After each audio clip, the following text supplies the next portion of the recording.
I will say it again. You are a kind woman. No, I'm a hateful woman. I hate what you're going to do. And I hate you for doing it. It is the way of my world. I wish you could accept that. I never will. Never.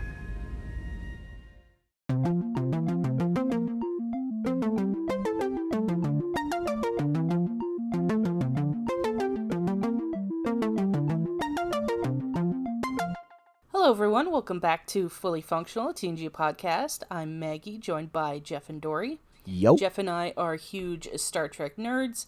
Dory is a Star Trek novice, and we are taking her on her first journey through Star Trek: The Next Generation. Today we're discussing the Season 4 episode, Half a Life. Original air date May 4th, 1991. And as always, we'll take it to Dory for the recap. Okay, but oh God. Okay, I want to discuss the title, but I guess we'll do it later. Okay, Half-Life 3 confirmed. I just thought about the title for a second. Okay, anyways, okay. So, recap. Okay, so we start off Troy's personal log. We should probably get to some content warnings also. Yes. This is going to involve discussions of death and ritual suicide. So just please keep that in mind when you're listening to this episode. It's kind of the whole theme of it. It is ritual suicide too. Ooh. Yeah. Yeah. Okay, so we start off, it's Troy's doing a personal log to let us know that her mother is on board. So yay, the return of Lwaxana Troy. No, not so, gonna lie, yay. I know how the episode started out, and I knew the episode not like the back of my hand, but I knew it very well before going into it. But as soon as she gets her first line of Troy's log or counselor's log, my mother is on board, and I'm just like, that delivery was just such a great start to the episode for me. Mm-hmm. It was good. So we see Picard steps out of the doorbell lift very carefully. And then, but of course, he can't hide from Lwaxana, but so he walks out. You can she run, sees but you him. can't hide. Yeah, and she says all this stuff, then she goes, Jean-Luc, you delicious man. She's wearing a great dress. I can't remember what color it was. Even though I watched this yesterday. In that scene, it was like blue-greenish, like kind of aqua. Okay. Oh, yes, because it's got the, like, puffy thing on the Yes. side. Yes, okay. So they are picking up a scientist from planet Kalan 2, which is their first real contact with this reclusive race. So Lwaxana goes, oh, I adore diplomacy. Everyone dresses so well. As much as that line was funny, she's a literal diplomat. Come on. I honestly, this might be my favorite, like, Lwaxana episode. Oh. I really right. liked her in this. This is a good time. Well, She is sort of. fantastic in this. I don't mean a good time. You know what I mean? She was great in this. So we meet the scientist whose name is Dr. Timison, who I will not be calling Timison because I just stopped writing it in my notes and just started calling him Tim. You can call him So the he dude will from be- MASH, but, you know. Okay. I wrote his credits out. So Tim is played by David Ogden Spears. Steers. He is, oh my God, what wasn't he in in the years?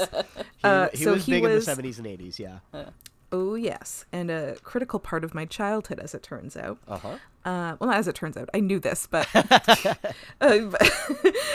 okay, so in MASH, the TV show, not the movie. The movie is a hot pile of garbage, and you can quote me on that. The show is great. Alan Alda forever. Oh, shots have been fired. Yeah, that being said, I'd never finished the show, but I liked it. It is very long. Like, it's like 10 seasons long. I think it was, like, longer than the Korean War. Yes, by quite a number of years, I believe. I think I made it to season 7, and in classic me form, I just got distracted and never finished it. Yeah. One day I'll go back to it. I did really like it, though. I remember the finale is, like, immensely sad. Yes, it's kind of gone down in spoilers. history. Yeah. The spoilers for MASH, yeah. Hey, listen, I don't know Spoilers how for it the ends. show that's ended before you were born.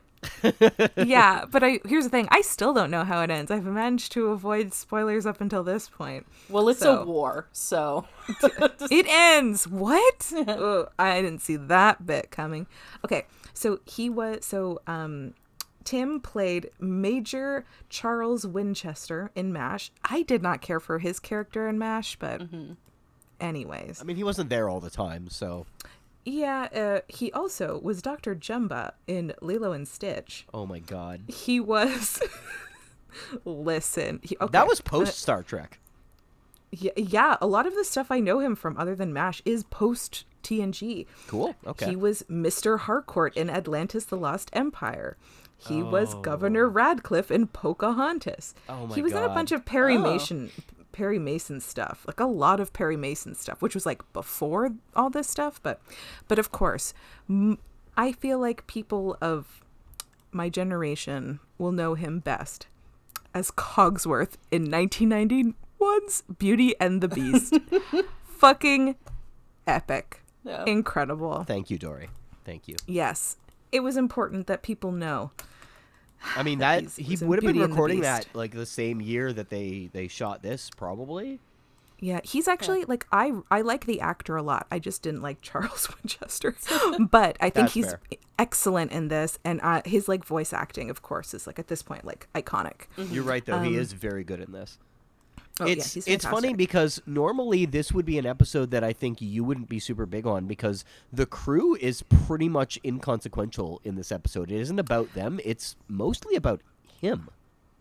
I think though that like It's a bit more about Lwaxana, I think. It's A kind of bit. 50-50, but A bit. I don't like, know. she doesn't really have an arc in it.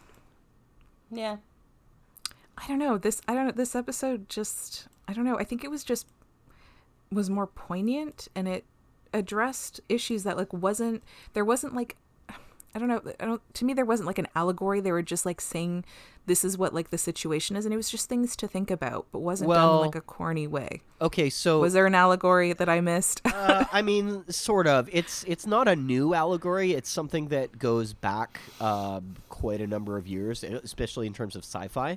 So, for instance, the infamous film based on a book, Logan's Run, is about the same concept of a society that has agreed that once you reach a certain age, that's it. You Wow, ritually spoiler kill for this yourself. episode. Yeah, whoops.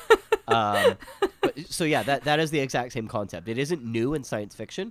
However, the way that they tackled it was much more about, I think anyway, what was more towards the way that we discuss things like assisted suicide nowadays.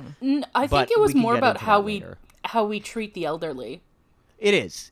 Yeah. I'm just saying that Which it is- did kind of tackle that, but it tackled that Yeah. before it was a conversation that we were having as a society. So it's a little prescient in that way. Yeah, I think that's sort of what Dory was getting at, is like that's not an issue you see brought up a lot. Like Very true. I about- mean, it's one that's gotten a lot of talk up here in Canada in the last few years, but we can get into that later. Do you mean how we treat the elderly or assisted suicide? Assisted suicide. Oh, I was talking about how we treat the elderly. Oh, well. I'd say both. I mean, both Yeah. things are pretty Yeah, Yeah. both are very very topical. like the episode deals with both because they're both connected in Yeah. terms of like how this guy's society works. I guess that actually would have been pretty topical at the time because we were reaching, like the average age that people were reaching had been growing so much over the last like 50 years. Like I think the average age went up by something like 20 just for average people. Yeah. Oh, wow. And that's Look at you, that's humanity. pretty impressive. Yeah. I know. And Humanity's the pretty cool. Yeah, I know this is 1991, but the 80s was definitely an era of elderly parents, of like people Yes. having children a lot later, and a lot of parents being older, and this being like an anxiety for Yes. people, which is like it's still an anxiety now because of The trend has continued and gotten worse.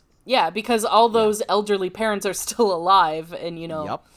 it's like the boomers are starting to age out and and stuff like that. So Anyway, sorry, Dory. We Oh, have yeah, okay. definitely Recap. derailed So you. back to the recap. Oh Yeah. God, we've barely made a dent.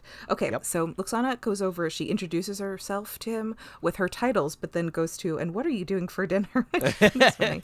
It was really great.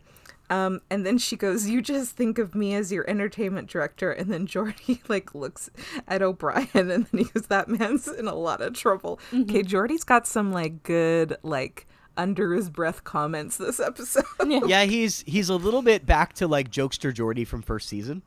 It's fun. Yeah. Okay, so Kaylin 2, basically they've been working to revitalize their dying son, and the Enterprise is offering to test a solution. Okay, so 40 years of Tim's life was like spent creating a program that will control photon torpedoes. Honestly, the technical stuff in this lost me. Nah, doesn't matter. I mean, they're firing things into the sun, and that'll fix it. I mean, that's Yeah. about as Yeah. much as they thought about it, because Yeah. it doesn't make a And- lot of sense. Yeah, 'cause but his what- goal is he wants to like the son to live before he dies. Yeah. And I just was like, Because I think, so the basic thing is like how the sun works is that it fuses hydrogen atoms to make helium atoms. And the So the sun's just a huge balloon. I'm kidding. I Yeah. know No, the balloons aren't made The of sun helium. is a huge fusion reactor that's perpetually happening. yeah.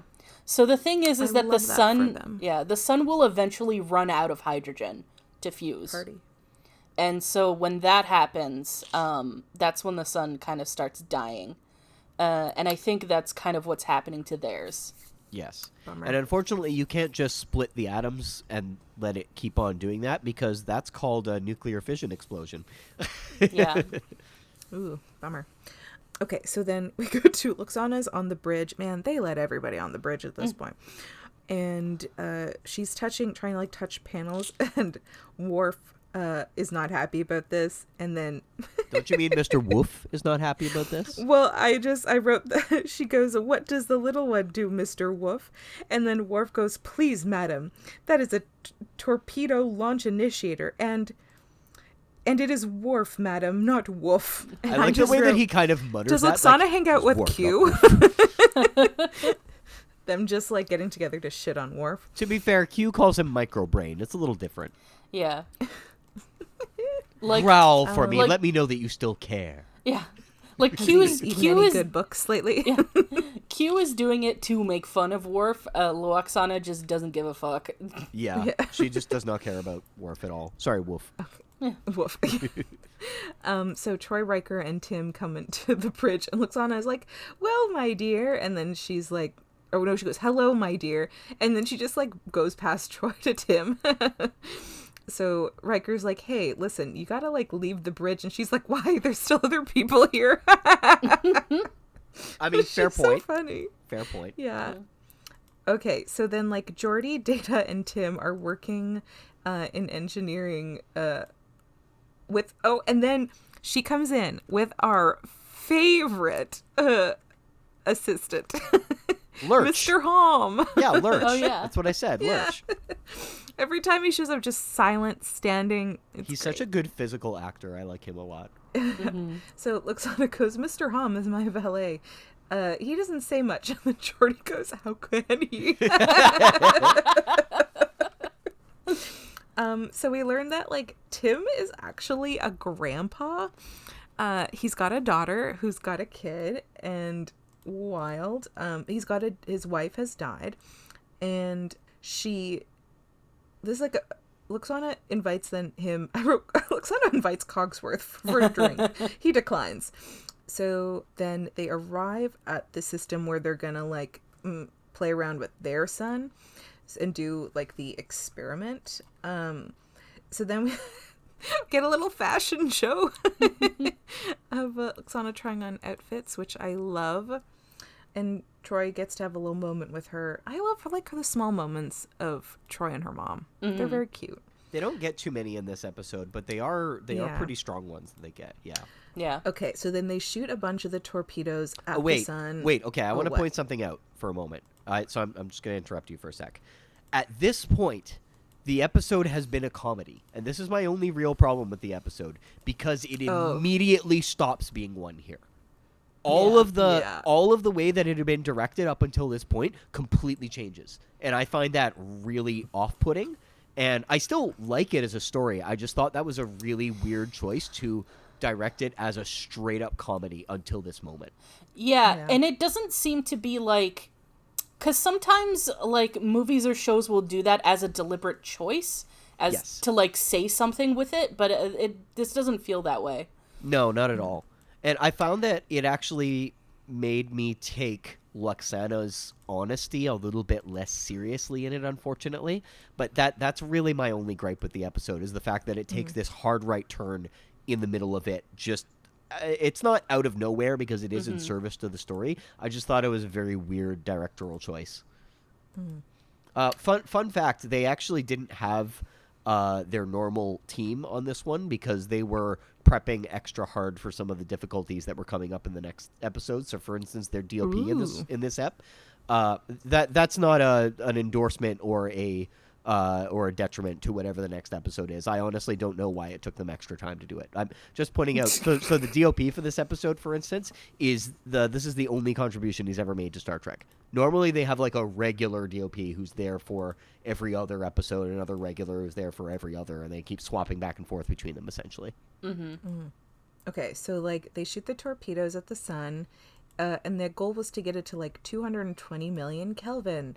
And, like, keep it steady. It gets there, but then, it keeps going. And then the sun explodes. So, like, whoops. Yeah. Whoops, for a test, we blew up a star. That's fine. Yeah, that's totally chill. There's not going to be any kind of repercussions. No, it's not like stars create a gravity well, which affects things for many light years beyond them. Well, Yeah, they did say that it took them a while to find the right star, so maybe they took all that into account. It's possible. I just think it's a little bit of a stretch. Yeah. Yeah. But it's okay. Okay, so then Lwaxana and Tim are hanging out in 10 Forward, and he he goes, I'm just not adequate company right now. Tim is fucking bummed. Yeah. Because this is what he was working towards, and it failed. Literally So his he's whole like, life's work. Yeah, so he's like, I'm just not adequate company right now. And then Lwaxana goes, oh, that's all right. I can make enough conversation for both of us. I just wrote, lol, same. Fair. So, okay, it is revealed that Tim is on his way home to die. Because on the planet, when you turn 60, they call it a day and just you kill yourself. Which is very sad. So, okay, what did I write? Christ, I can't even read my own writing. Are we surprised? No. Yeah. So, okay. Oh, Lwaxana, okay, so now that Tim has told her about, like, what's going to happen, she busts into Picard's ready room to be like, you're helping murderers! Yeah. She's like, don't you know who these people are? When they're 60, they kill themselves. And then, so he's going to go back, but then she goes into what's the room? The ready room? Wait, which room? So where the fuck does O'Brien work? What the fuck? Oh, the what's that transporter room. Yes, the transporter room. Right. So, like, they're in there, and they're like, okay, like, beam him down. And she's like, no, you can't do this. And then Troy's like, she's like upset, and Troy's like, he can't, mother. He has his orders. And then Lwaxana's like, his orders don't apply to me. And then Troy goes, no, they apply to him. I was like, huh. I mean, fair point. A little bit of a cold way to say it, but yeah, fair point. Yeah. So Lwaxana's pretty distraught. O'Brien, I wrote, like, read the fucking room. And he's just like, meh. Well, he does. He excuses himself. He's like, I'll just go check the buffers so that they can have time alone. Yeah, and then he walks the transporter and fucks off. Yeah. I wrote that before he left. Oh. Thank you, Dory. Because then I wrote right after, oh, bye. Excellent contribution. So she's like, I'm not going to cry. She cried when Mr. Troy, I don't remember what his name is. So I just wrote Mr. Troy. I don't know. Deanna's dad. Yeah. Yeah, I mean, when they don't Mr. really talk Troy about died. him much. So Yeah. Yeah. I think his name was Ian, or something like that. Well, She named I think her. you're was- right. She They- named her the son son. after him. Yeah. Yeah, they do an episode around it at one point, so we'll get to that Spoilers. eventually. I mean, all I'm saying is they do an episode centered around talking about the dad. That's it. I'm not telling you any more than that. Oh my god, that's so much though. I could make up so much with that. We will quite literally tell you that once we get to that episode. Yeah. Okay, so she's pretty Lwaxana's pretty upset, and like she's like, society has decided that he's too old, so they just dispose of him as though his life as no longer has any value or meaning. So she goes to see Tim, and he's like very stuck because he can't figure out what went wrong. And she's like, listen, I hate this, I hate you, I will never accept it. And then they kiss, and then I assume they fuck because I wake up the next morning. I assume time is doesn't matter in TNG. They just are in robes. It's called MILF on G-DILF action. Okay. You mean Gilf? Okay. I mean, I went G-DILF because granddad. But that's still one word. Yeah. Well, yeah, but the other thing is G-MILF, which is grandma action. So Why can't it just be Jilf, grandparents? Yeah. I mean, I guess you could do They it use that way. Jill for Why both. can't they use yeah, Do there we they? go. Grandparents that Okay, people I've I guess heard it I'm that not way. experienced enough with Jilf porn. Sorry, guys. Okay, so then she's watching him sleep for an hour, apparently. So he kind of he tries to explain to her, this is sort of the logic behind this practice, which they refer to as the resolution. Mm-hmm. Basically, when people get old or they get sick, if they don't have family, they're just sort of put on a death watch. No, they're put in death watch facilities, which I'm like, that sounds terrifying. There's sort of two prongs of it. It's your family either takes care of you and you're just kind of a burden, or you don't have anybody and you just sit alone in basically a facility, just dying Waiting of to die. loneliness. Yeah, this is just basically a thinly veiled criticism of putting people in retirement homes and stuff like that. Yeah, it's really sad. Yeah. So then I didn't write down who said this, but oh no, I did. There's an L there. Okay. She goes, you got rid of the problem by getting rid of the people. I'm like, whew. Mm-hmm. She's pretty harsh in this, but I think she makes some pretty decent points. Yeah. Yeah. Then she goes, okay, this is the one bit that I don't necessarily agree with. She says that she's talking about children, because he's got a daughter, she's got a daughter. And then she goes, we raise them, we care for them, we suffer for them, we keep them from harm their whole lives. Now, eventually it's their turn to take care of us. Listen, if you're that's the ultimate long con. Because if you're having children literally for the one thing of needing somebody to take care of you when you're old, bro, that's truly the wildest choice. Yeah, this is the same, one of the only points I very much disagree with her on. Yeah. Yeah, I don't like that. Okay, I agree with Tim on this. He responds to her with, no parent should expect to be paid back for the love they've given their children. Mm-hmm. And then she goes, well, why the hell not? Because they didn't ask to be born. They don't say that in the episode. They should have, but... Yeah. I do find that 60 is too young. Mm-hmm. Yeah, 60 is pretty young for this. that. That's too young, in this day and age, let alone, in the future, where people live to, 200. Okay, one thing I will give them a point on this is they are aliens. 60 is different for these aliens than it is for humans. I know that that's not what they were going for, but realistically, they're aliens. We're not sure. Yeah, we're not sure, but they never make it clear, they don't, They don't. That's true. They don't really say how long they live, and we're sort of I think we know they live to 60. Yeah, we're led to presume that they live similar lifespan to humans. Yeah. Okay, so then Lwaxana reminds Tim that he is a grandson, and wouldn't it be nice for him to, get to know his grandson, who's fairly young right now? Mm-hmm. But then Tim says that he went to his parents' joint suicide, and it was beautiful. And I'm like, ooh. Does that mean they were born at the same time? No, they might have been born just the same year. Like, No. Well, that means one of them got a little bit more time to be 60 than the other. Oof. Interesting. Or one of them hit 60 and they both went then, even though the other one was Yeah. 59. Oh. yeah. Although he just said he went to his parents. That doesn't necessarily mean that it was joint.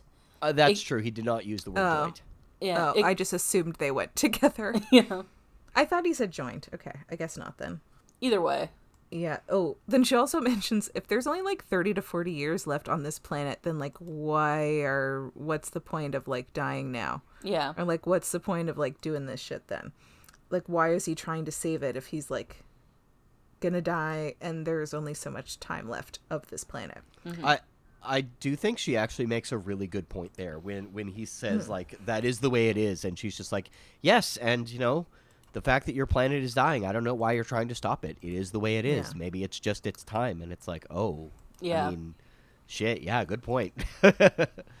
Yeah, she brings up some points to him that like this is his life's work. He's not done. He failed, like that test failed, and like what did he spend all this time doing for him to just stop? And then he has to like somebody else will take up this position and this like cause, but then like how behind would they be compared to him and how much work he's already put into this? So he decides he changes shirts though and then goes to speak to Picard to ask for asylum. There's lots of like graphic design, like geometric sort of color blocking, but I did notice he did change his shirt before speaking to Picard. Well, that's because he was in his pajamas. And I think he was in regular I don't know. Anyways, so he's like, yeah, maybe we rethink the resolution. But because of this suggestion and the fact that he's like, maybe I want more time to figure shit out. So Kaylin too, they decide to bring up warships to like hang around the Enterprise. Super chill. Mm-hmm. So they're just, standing by because either they hand over Tim or the ships will fire and everybody gets a resolution regardless of, well, that's not true. Sorry. Yeah, I did want to point out their planet is quite literally willing to kill so they can kill. Yeah. A little bit weird there. Because there's one thing, it's like, if it's your culture or whatever, because this is kind of where it crosses the line. It's like, if it's just like a cultural or practice or whatever, like, people should be able to opt out of it. But Yeah, for it he to should be be like, able to just leave. yeah, But they're just like, no, you have to come back and die. It's a little like, yeah, all right, Yeah. now you're getting pushy. Yeah. So like they're refusing Tim's reports and like he says that since they will not terminate him, since he will not terminate himself, they will terminate his work. Like what a wild way to put it. and that they're so vindictive that they won't take research that could save their planet. Yeah. What a wild I did think it choice. was a little bit frustrating that the fact that the episode allowed him to make the decision based on his work and then Yeah. immediately took that away from him, but did not immediately change the position. It lingered. Mm-hmm. And I'm just like, but that was his primary motivation. So, Yeah. So, okay. So now Tim goes to speak to Lwaxana. Oh, she's in a beautiful brown dress. So he says, I want to live because I see in you... I see in you how much I have to live for. You make me realize that my life still has value, which is like really great. But then, of course, they're like, hey, you know what would really help the situation? Emotional manipulation. So they bring in Tim's daughter, Dara. played by Michelle Forbes. Oh, really? Yep. Oh, wild. Yep. Well, she's it's got not- quite a it- hairdo. Well, it's not the last time we'll see her on Star Trek, but I won't tell you more.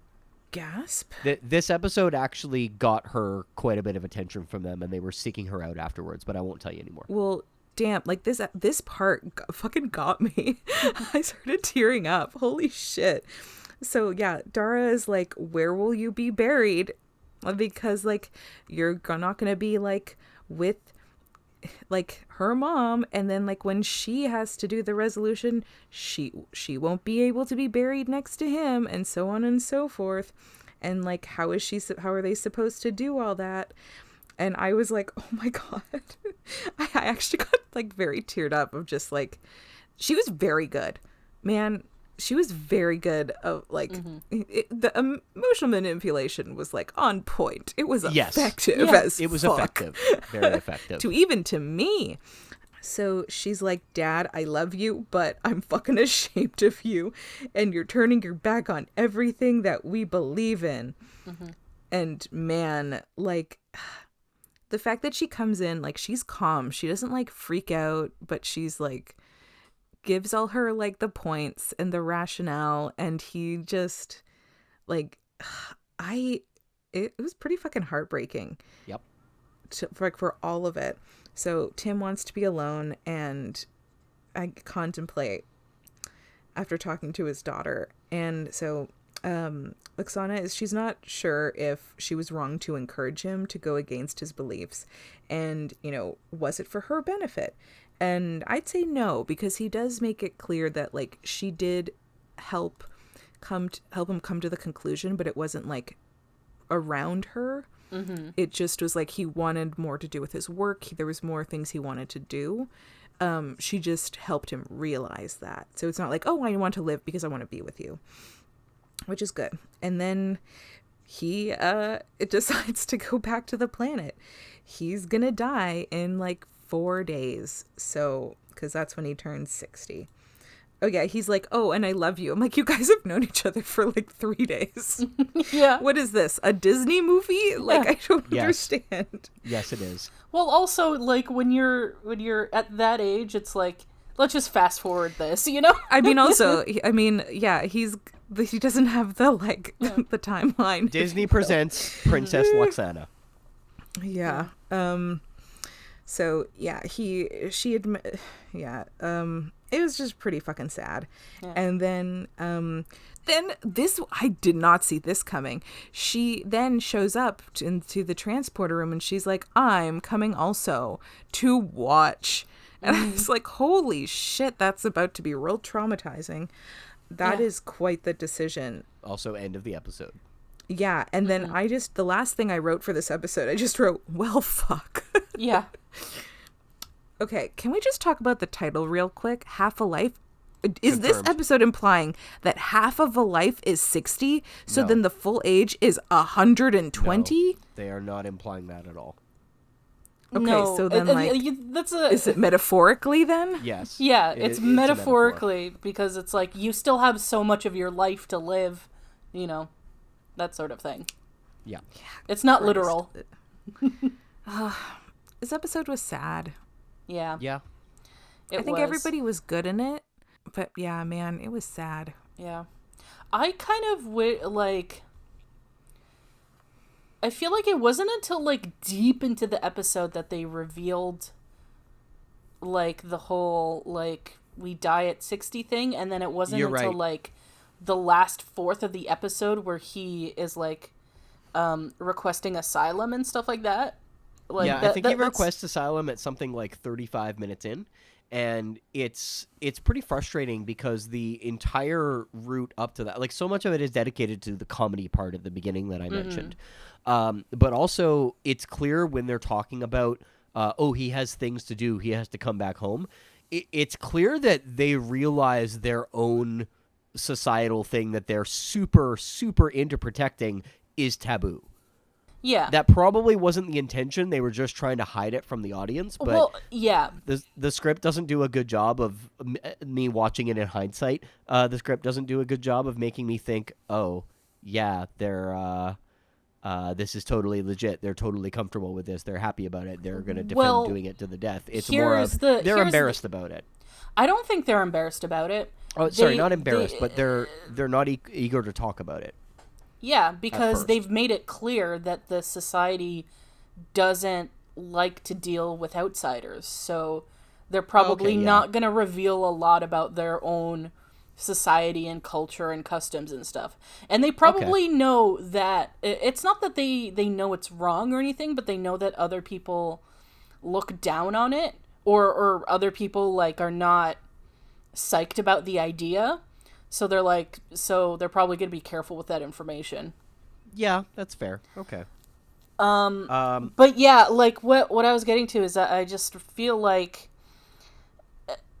this is my complaint with a lot of episodes I'm finding, is that they just didn't have adequate time to explore this more, because they kind of rush through all the stuff at the end, like of him, changing his mind and then changing back and all that stuff. I still think what they did was well done, but I feel like the episode could have benefited from spreading that out more. I think the main flaw regarding that has to do with the fact that this is dealing with a brand new character whom we have to get to know, like for his plot within the confines of the episode, and then get to know the second part of his plot, which is the death ritual thing. Yeah. Which doesn't become part of his character that we're really seeing until we're more than halfway through the episode, despite it being clearly a defining characteristic of most of his history. Yeah. So I would like to point something else out, though, regarding it. I want to give major props to Majel Barrett in this episode, because this was filmed in like March or February 1991.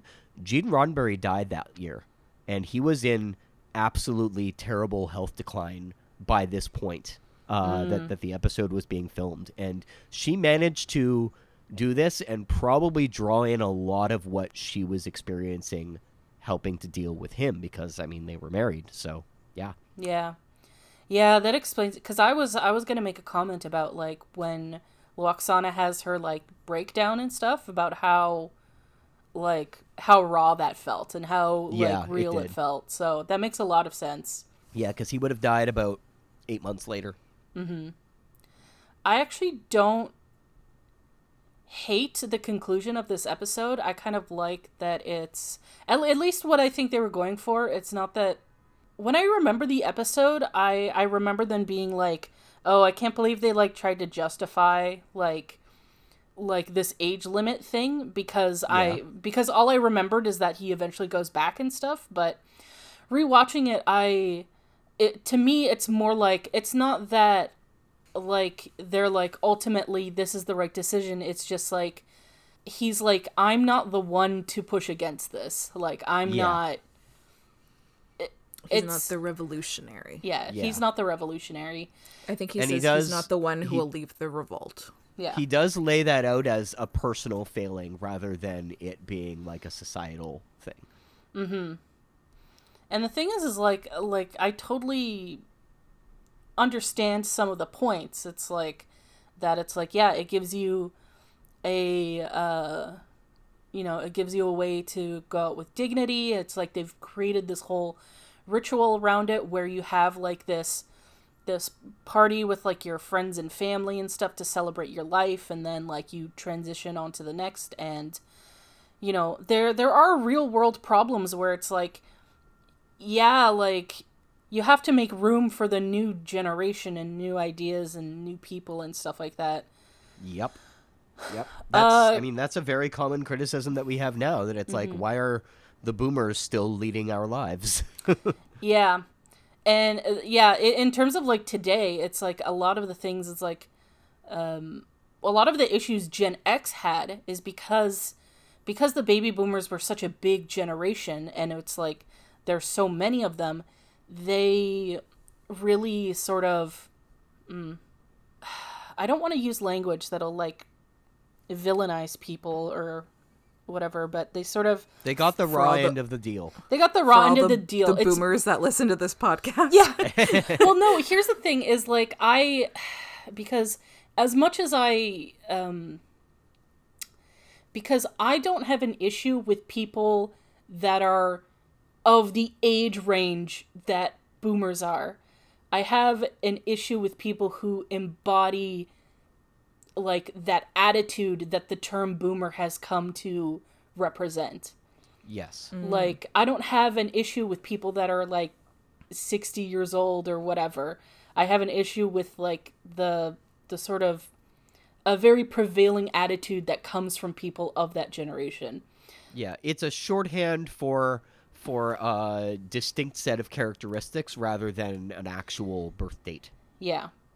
But some of the practical issues that came of having like such a large generation, like a large amount of people in like sort of one age range, is that a lot of jobs and opportunity were taken up, and the generation sort of immediately behind that had far less. Yes. And the generation behind that also has less, Yes. because they're still in positions, like they're still taking up a lot of the jobs and a lot of the positions of power and holding a lot of the wealth and all that kind of stuff. So it's like, but I mean, this is why a retirement age exists, because you need to, at some point, you need to make room for people that are younger, for them to have an opportunity to live their life, right? Unfortunately, that retirement age doesn't apply to political positions, which sucks. Yeah. Although it's also difficult because, like, in political spheres, you need that representation too of people of older generations and people who are just up there in age, because they have specific needs too that need representation and consideration and stuff. But at this point, it's like all the power. Yeah, it's very complicated, and the solution is. And we're going to come up with the solution during this podcast episode. Stay tuned. Yeah. The solution's definitely not, hey, you need to kill yourself. I do think, like, there's been arguments made that, at some point, like, there might need to be a maximum age. But, like, the maximum age would be, like, 200 or something. Which I don't, like, it just still feels icky, but... It's one of those things as like, because I don't want to dismiss any people up there in age, or that they can't that they can't embrace new ideas or anything like that. But it's not that that common, I think it depends on like people of an older generation if they want to learn, because there's stuff that people get the olds tend to get set in their ways, right? And then if someone tells them, especially from like a younger generation, or that they're like, this is how things are, this is what's changed and this is what's appropriate, they're like, no. But there are people who like it just has to be about whether or not they're open to listening and accepting change. I mean, you'd think for this generation who's lived through the 1900s, you've seen change, you get used to change. But nope. Well, some, yes. My grandmother is 93 years old, and she's still, to this day, she's very interested in learning new things, new terms, and she is incredibly left for someone her age. She's someone who her favorite show is CNN. She once said she hates Trump. She's anti-fascist. She's just so there are people who are willing, who want to learn, people who want the change to happen so things don't go the way they did when they were younger. Yeah. Because you've seen what can happen. So, and I've heard it discussed before that it's people of sort of the boomer generation and the generation before that were sort of it's because there's people of that generation that aren't the sort of entitled privilege class of people that we sort of associate with that age range. But a lot of the people who were more progressive, who were into learning, who were embracing of new ideas and all that kind of stuff, a lot of them were poor and not privileged, and quite frankly died. Yeah. So there's a lot of people of that generation that just didn't survive and didn't manage to get any sort of actual societal power or wealth, and that's why this generation, like, that's why sort of we associate the boomer generation with a certain attitude, because unfortunately the people with those attitudes had the privilege to make it and grab power and never let go. and never let go. Yeah, this is why, like, because it's one thing of like, because there's this struggle between like, hey, just because I'm of a certain age doesn't mean that like I can be cast aside and that I don't matter and that what I say doesn't matter and that I'm not still a valuable person. And on the other hand of like, is like, hey, you know, on the younger end is like, hey, you know, we need opportunities too. We need to have some power in this situation because this is our world as well. And you are not, you know, you're frankly kind of in the way, you know, so it's like you maybe need to step aside a little bit or something like that. Like it's knowing when to gracefully bow out. Yeah. It's not the boomer strong point. Yeah, exactly. And especially since like just our political systems, especially like I'm just thinking in the States how there aren't, like, they have term limits for president, but not for fucking senators and Congress people, which is insane to me. For the record, the average age in the U.S. Senate right now is, I think, something like 58 or 59. Gross. Whereas in Canada, in the House of Commons, the average age is more like 51 or 52. Yeah. So that's quite a difference. Yeah. And it definitely represents the people who are participating in voting now more than an age of like almost 60 does. Mm-hmm. Sorry, I was wrong. I just looked it up. In the House of Representatives in the States, it's 58.4 years. The average senator age is 64. Yeah. That's like retirement age. Yeah. Yeah.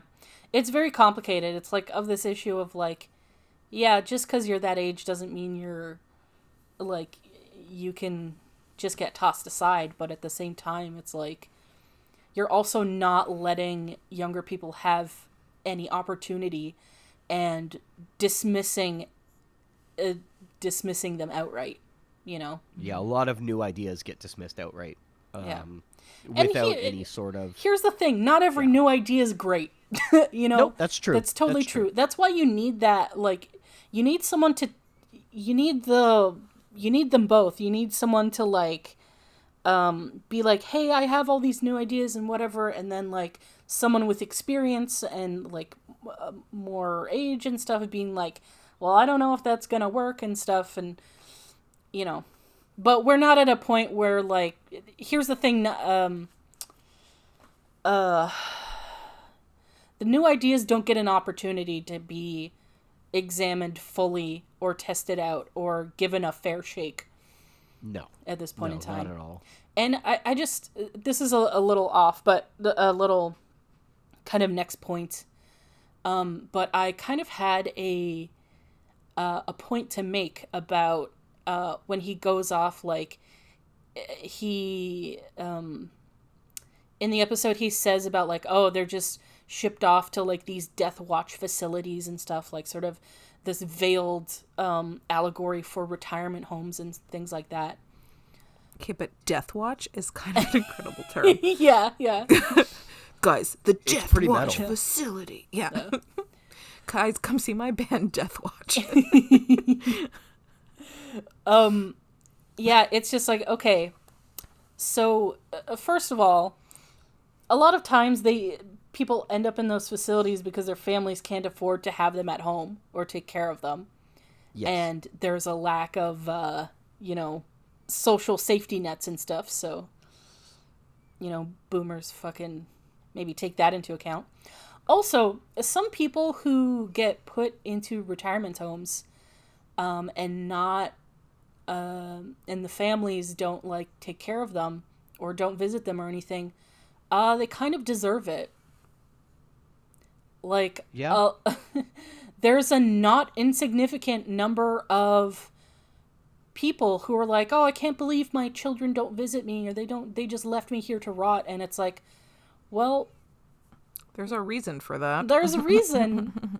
There's a lot of abusive parents in retirement homes, I'm just saying. Yeah. So- like, if you're choosing to bring a child into this world, you've made the choice. The child is born. Past that, like, once a child has, like, a person has free will, they're not, like, they didn't choose to be born. Yeah. You chose for them. They're not obligated to do fucking anything. If they want to, that's fine. If they don't, that should also be fine. Yeah. This is the one clip my parents are going to hear. They're going to be like, you bitch. Yeah. 'Cause I've also seen, like, because I know this, like, it's obvious, like, when you think about it for 2 seconds, that it's like, there's probably a reason they put you in there. I'm not saying that's true of every single person in a retirement home. Like, some people do have fucking shitty kids. Also, sometimes it's just, frankly, the best decision for the family, like, and the actual person. Like, sometimes it's just, that is the best, that'll provide the best quality of life. Yeah, because in the homes that will have people with, like, medical backgrounds, and if you need that kind of care, it's harder for, just a rando to be able to provide that kind of care. Yeah, like, not everyone's equipped to like, if someone needs, like, medical care around the clock, like, not everyone's equipped to be able to provide that adequately or, like, emotionally deal with that. You know, and it's sad, Yeah. and, like, that's kind of one of the points they try to make in this episode, or at least he tries to make, for why they do the resolution, as they call it, which is, like, it's not fair for families to have to go through that, but, like, yeah, that's just kind of part of life. I think it's crueler to, like, force people to die. Yeah. And also, sorry, I'm just, like, I keep thinking, like, because they don't explain it, but I'm like, this seems to be, like, a public thing, number one. Or some kind of spectacle. But I just keep, this is pretty morbid, but I just keep thinking, like, how are they doing it? Yeah, they don't really say. They don't really explain it at all. Like, I'm honestly, like, I'm just curious of, like, of, like, what it is, like, what they do. Yeah. It's, like, upsetting and everything. I don't know why I want to know, but, like, because it would only be, like, more of a bummer. But I'm gonna assume they do something like a I hate to say it, like poison? a lethal injection or something, like, But then if they've made it really clear that it's suicide, so they have to do it themselves. They not didn't really necessarily. make it clear that it Yeah. was suicide. That was what Lwaxana called it. Lwaxana was also not describing it honestly. She was describing it in the worst understanding possible on purpose. Yeah. Well, to like, so make out how she felt about it. So, like, in this, like, in the real world, like, in real life, assisted suicide, like, you don't inject yourself with shit. Oh no, I know, I know. That's why it's Yeah. assisted. Yeah. Yeah, no, I know. I just live like thinking, like, do you get to pick your, like, way to go out? Maybe. It's like a Make-A-Wish, but the worst one possible. Actually, I don't actually know what they do for assisted suicide. For assisted suicide, I believe it's lethal injection. Yeah, I think it's like a morphine overdose or something like that. Yeah, something like that. Yeah. I mean, for what do you call it? For pets, for instance, they'll do like putting them to sleep is lethal injection, and it's just an overdose of anesthetic. Mm-hmm. Yeah, so they pretty much just fall asleep really quickly, and that's it. So there isn't any pain besides the needle itself. Yeah. Oh, sweet baby angels. Yeah.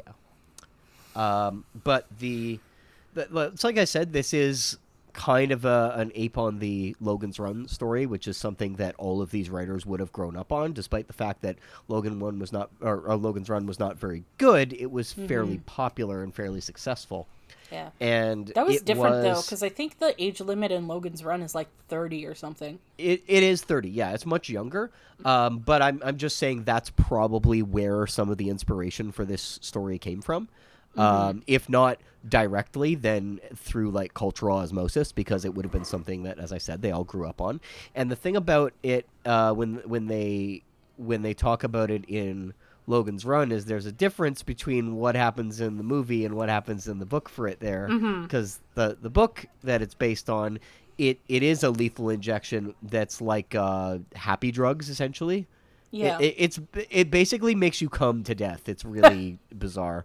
And then in the film, they made it like a thing that just kind of, you're dead situation. You go into a room and you get like lasered very quickly or something. Yeah, you just like get vaporized or whatever. Yeah.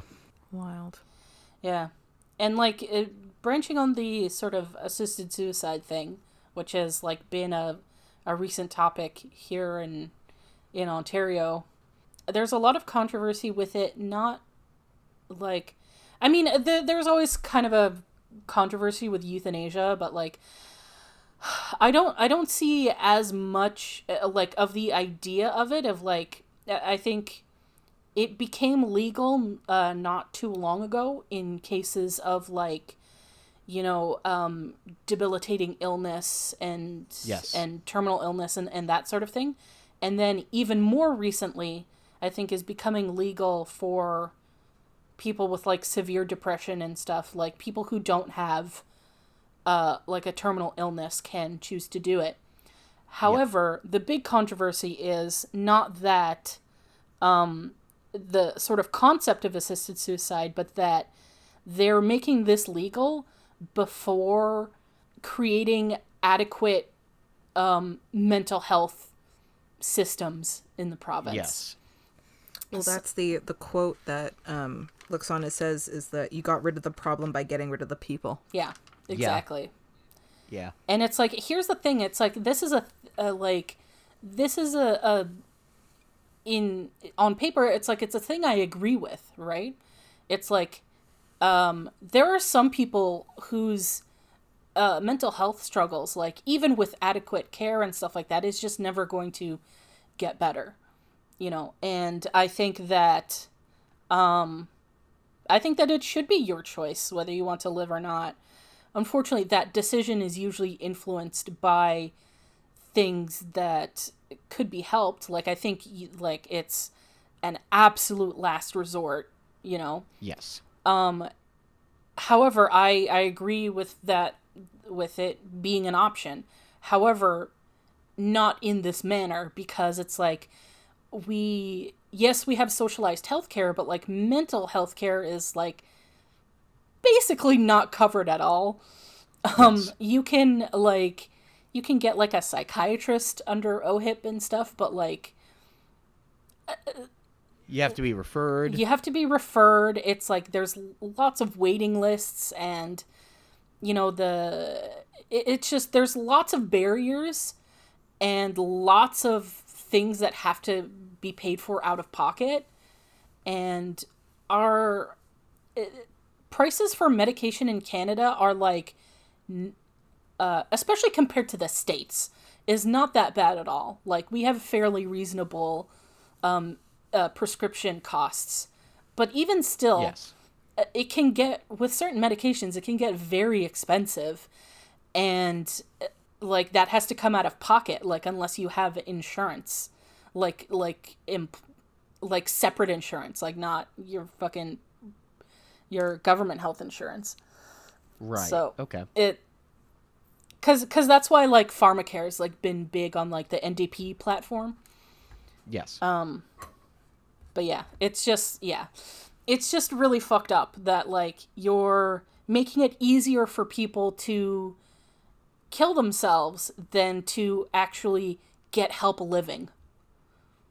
And the biggest problem, criticism that's been coming out of that in Ontario is that, of course, that these problems that are leading to this are not being focused on at all, and in fact, some people are being pressured into taking the assisted death route instead.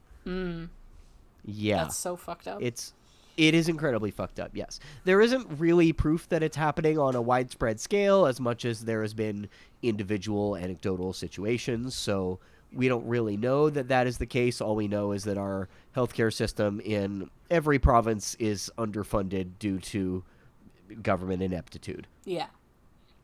So I can't imagine that this is having too big of a, making waves that are all that different in other provinces. But I also have not looked into it much because Ontario, being as large as it is obviously where most of the discussion happens when it comes to things like this. Yeah. Well, should we talk about our favorite moments? Mr. Wolf. Yeah, I think unless anyone has anything else they'd like to discuss, maybe we should probably move on. Yeah, let's. Oh, there is one thing that I wanted to point out that I held back on the very beginning. Into background corner, we can head into a moment. This was the first contribution to the series by a writer named Peter Allen Fields. Peter Allen Fields did not contribute very much to Star Trek. I think it was a total of about 15 episodes in total. And almost every one of them is a fucking banger. And holy shit, I am super impressed. His next one, His one after that is quite literally like gold. And then he moved on to DS9 and became like one of their best contributors. Ooh. I am blown away by it. Name an episode he did in DS9. Duet. Oh, damn. Yeah. That was like a banger in the very first fucking season. Yeah. Which is not something that happens often in Star Trek. No. DS9 has like one of the strongest first seasons of any like Star Trek. It does. It does. All right. So. Yes. Dory, favorite moments and lines and things of that nature. Yeah, I mean, quite a few favorite lines. They're all mostly Lwaxana's lines at the beginning. Oh, I adore diplomacy. Everyone dresses so well. Yeah, like she called him Woof, Mr. Woof. Yeah, what does that little one do, Mr. Woof? Please, madam, that is a torpedo launch initiator. And it is Worf, madam, not Woof. I like that Worf calls her madam. Yeah. That's so funny. Well, she's a diplomat. He has to be respectful. I like when Riker tells her that she needs to leave the bridge, and she's like, why? There's other people here. So. I like that Riker's not pissy about it in this episode. He's just like, all right. He's just like, well, I think he gets a happening. kick out of watching, like, Deanna be, like, annoyed by her mom. Yes, absolutely. Oh, I did like this. So, like, when they were in 10 Forward, Lwaxana says to Tim, she goes, I sparkled a bit myself in those days. You see, that's called fishing for a compliment. You're supposed to tell me I still sparkle. Yeah. I liked that. That was funny. I liked the, I'm just not adequate company right now. And then she goes, oh, that's all right. I can make enough conversation for the both of us. Yeah, I think that's it. Mm-hmm. I mean, there was like a bunch, I think, yeah, this was like probably one of my, I mean, it's sad, but I really like Lwaxana in this episode. Me too. Because then in the end, I I mean, it's so sad and going to be real traumatizing that she goes to the resolution to watch Tim die. But man, that showed some growth of like, she's so opposed to it, but she's still going to go to support him. And that wasn't just like, you know, this relationship wasn't just like a flash in the pan. It was, because like she always does seem to be like looking like she's jumping from one person to the next. Mm-hmm. Yep. So it is nice that this was, even though it is short-lived, there is like, it means more to her than just like a random thing. Yeah. I don't know. I just, yeah, this episode is really sad, Mm-hmm. but I thought it was pretty well done. Yeah. Everybody, like the acting was so good in this. Yes. If this had been like more of a like in the mainstream consciousness at the time, I feel like Lwaxana would be polyamorous, because she just feels I'd agree with that. yeah, she just feels like she loves love. You know, she loves to be in relationships, And I feel like she's a person who would have multiple partners. I also Yeah, feel I like could see she'd that. be, yeah, like of all different, like it wouldn't be about gender or anything. I feel like she'd just be like, I like your vibe, let's party. Yeah, for sure. Yeah, in terms of favorite stuff, I think it's when we really see Lwaxana like panic and break down. I discussed before because I just think like it just feels so like real and raw, and it's like it's really getting at the heart of the matter, that it's like, you know, it's all mixed up in that, like, her affection for him and, like, you know, her outrage at this situation and her own feelings of inadequacy of like, well, if he's like just being tossed away, like, can I just be tossed away? And like, am I going to just like, because Deanna makes a comment about like, you're never going to be one of those people who dies before they die, like, and her worries about that. Like, I just thought it was a really well done moment. I agree. So yeah, I that was like the biggest thing that stood out to me. That entire transporter room conversation was incredibly poignant. I thought it was very, very strong, and probably the highlight of the episode for me. I do dislike that the episode changes gears so suddenly, but each individual part of that I like in like an isolated way. Yeah. So I like all the comedy stuff, but the fact that it changes gears, I don't think it really makes the second half bad, but it doesn't assist it in any way. Yeah, and that's too bad because there's individual moments from each side of it that I really like. Yeah, it's just the tone isn't balanced enough. Like, it isn't. Yes. It's too drastic of a tone shift. Yeah. And I think the thing that might make the difference in that, like, as we discussed, this is an episode where the focus is on a character we don't really know, is they did take the time for us to get to know the character and at least relate it to a character we already know. That's with true. Lwaxana. Yeah, and he did a bang up job. He was great being the like I'm a controlled stoic individual, and then just slowly losing that a little bit around her was really nice. Especially when he starts laughing for the first time with her, and it's like, "Aw, you haven't laughed in years." Yeah. I did really like that moment out of him, but I mean, I have to give a special award to how flustered Worf is during the Mr. Woof moment. Yeah. Please, madam. Okay, if that's all, let's move on to predictions for the next episode. Alrighty. So, the next episode, Dory, is called The Host. Uh-oh. And this is a Dr. Crusher episode. Oh, yay! So, I'm going off of the sort of IMDb blurb here, because I couldn't quite think of something on my own. So here is your tidbit for the episode. Dr. Crusher falls for someone who is not all what she expects him to be. Okay, well, I have a guess immediately. It's someone in somebody else's body. Okay. Because it's called The Host, so I assume it's like some little like spirit or little alien who's taken over the body of someone else and is pretending to be that person or something. Yep. All right. Dr. C gets catfished. That's what we're looking at, I think. I would watch the fuck out of that. All right. I want better for Dr. C. I don't want her to get catfished. I think that's one of the quickest predictions we've ever had. I agree, yeah. It's just Dr. C gets catfished. Yeah. Is there any more you want to add, or is that you're just like that's your prediction? I mean, I guess that's it, but I'm disappointed that there's another episode of like love interest that's not like Picard and Dr. C together. Okay, here's what I do want. You're I want not Picard gonna. I'm sorry, but you're not gonna get that. I hate to be a spoiler, but I know they just I'm don't not gonna get it. They just don't. But go I there. want it. Yeah.